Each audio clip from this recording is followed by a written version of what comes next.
10 tanda-tanda kiamat besar yang disebutkan oleh Nabi SAW. Kata beliau, amblasnya bumi di belahan timur yang pertama, terjadi gempa besar. Sebagian ulama hadis mengatakan bagian Asia, di mana Allahu alam. Tapi ini tanda-tanda kiamat besar akan terjadi nanti. Kemudian terjadi lagi longsor bumi di belahan barat. Sisi barat bumi kita tahu wilayah Afrika dan seterusnya. Kemudian amblasnya bumi di Jazirah Arab.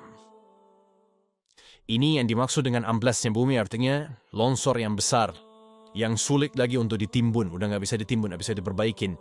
Kalau di situ ada kota, ada kampung, pasti hancur udah.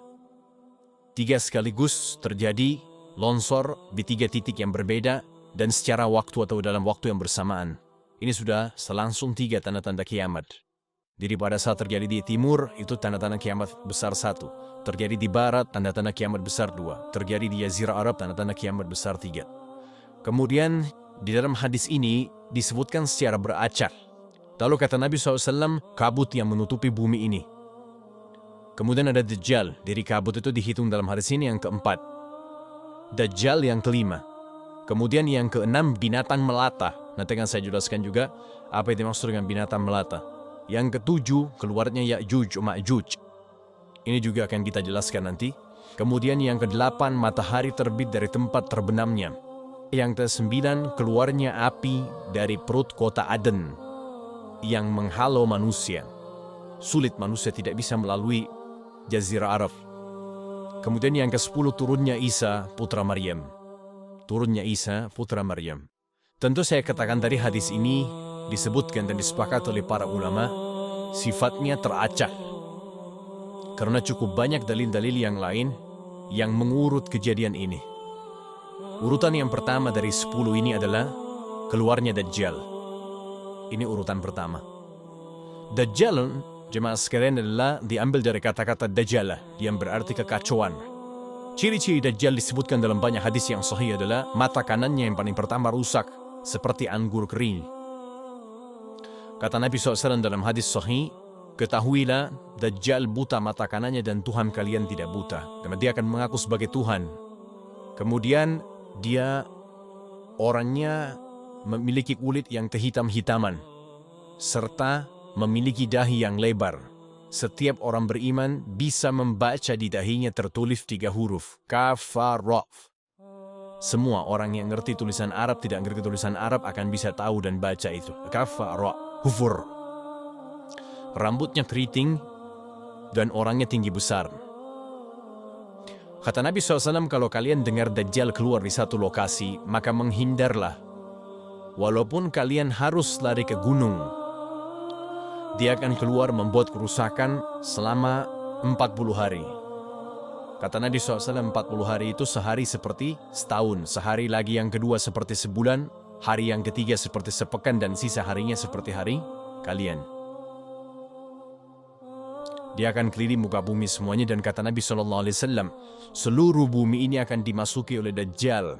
Tidak tertinggal satu lorong, gang, jangankan kota atau desa, kecuali Dajjal akan masuk ke dalamnya, kecuali Madinah dan Mekah. Tidak bisa dimasuki oleh Dajjal. Kata Nabi SAW dalam hadis sahih, karena di setiap pintu gerbang Mekah dan Madinah malaikat menghenuskan pedangnya dan menghalau Dajjal sehingga Dajjal tidak bisa masuk. Pada saat dia tiba di Palestina, waktu yang bersamaan, di kota Madinah berkecamuk.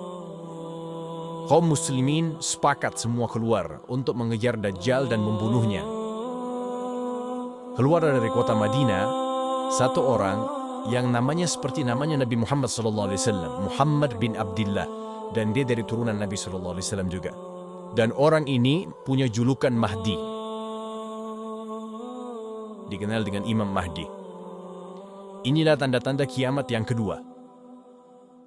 Pada saat dia tiba di Mekah, dibaiatlah oleh banyak kaum muslimin, tidak disebutkan jumlah pasukannya, maka terbentuklah pasukan jihad yang mengejar Dajjal menuju ke Palestina.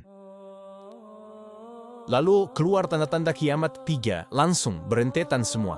Tanda-tanda kiamat besar yang ketiga adalah pada saat pasukan Imam Mahdi dengan pasukan jihad itu tiba di Darul Baydha namanya. Hadis menyebutkan di menara itulah, di masjid itulah, Imam Mahdi mampir sholat asar bersama pasukannya. Dikatakan Isa alaihissalam akan turun sambil memegang kedua sayapnya malaikat, dan dari rambutnya yang basah meneteskan air. Maka dia pun turun, lalu kemudian dia masuk, dan orang-orang pada saat itu mengenalnya kalau dia adalah Isa, dan mereka sudah tahu ini masanya keluarnya Dajjal, ini Mahdi sudah ada. Mereka tahu akan turun Isa. Sudah ada informasi seperti saya sampaikan ke Bapak Ibu sekarang, itu multi muslimin di zaman itu sudah tahu semua. Salatlah mereka, kemudian mereka menuju ke Palestina.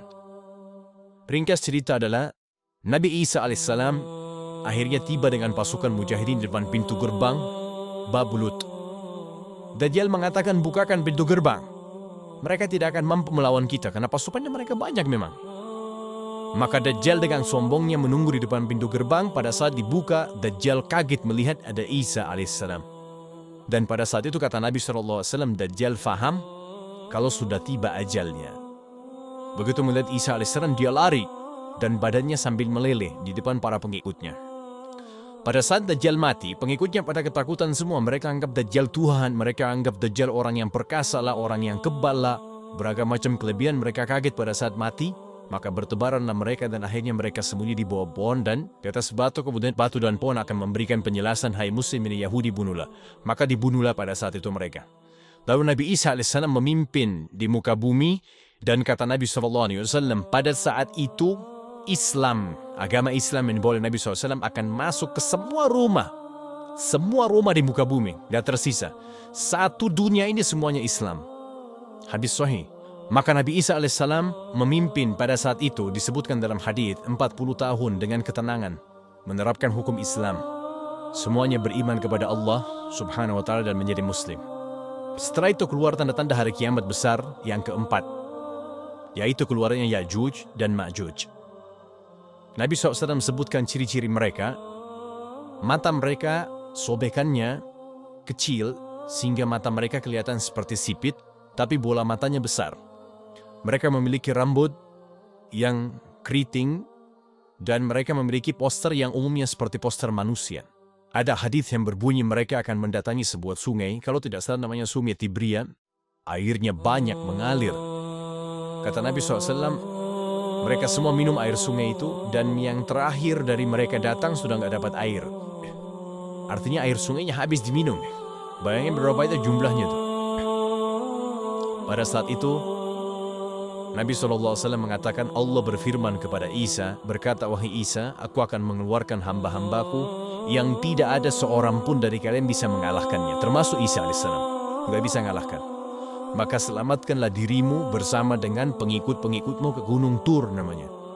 Jadi memang Ya'juj ini ciri khasnya, kata Nabi SAW, mereka memakan apa saja. Jadi bukan seperti manusia normalnya. Mereka membunuh semua yang bukan seperti mereka. Sampai-sampai kata Nabi SAW, tidak ada yang bisa mengalahkan mereka dan jumlah mereka sangat banyak. Salah seorang di antara mereka tahu dia akan mati kalau sudah punya 1000 anak. Kata Nabi SAW dalam hadis Bukhari, kecelakaanlah bagi orang-orang yang ada di Jazirah Arab, karena telah terbuka dari lubangnya Ya'juj Ma'juj sebesar ini. Udah kasih isyarat dengan jari ibu jari sama jari tengahnya. Artinya mereka sudah bisa melihat keluar. Pada saat mereka keluar, maka mereka akan mulai membuat kerusakan. Kata Nabi SAW di dalam hadis sahih, bahwasanya Ya'juj Ma'juj akan membunuh siapapun yang mereka temui. Bahkan pada saat mereka sudah merasa menguasai bumi, mereka melepaskan anak-anak panah mereka ke langit. Lalu Allah menurunkan anak-anak panah mereka sebagai fitnah dipenuhi dengan darah.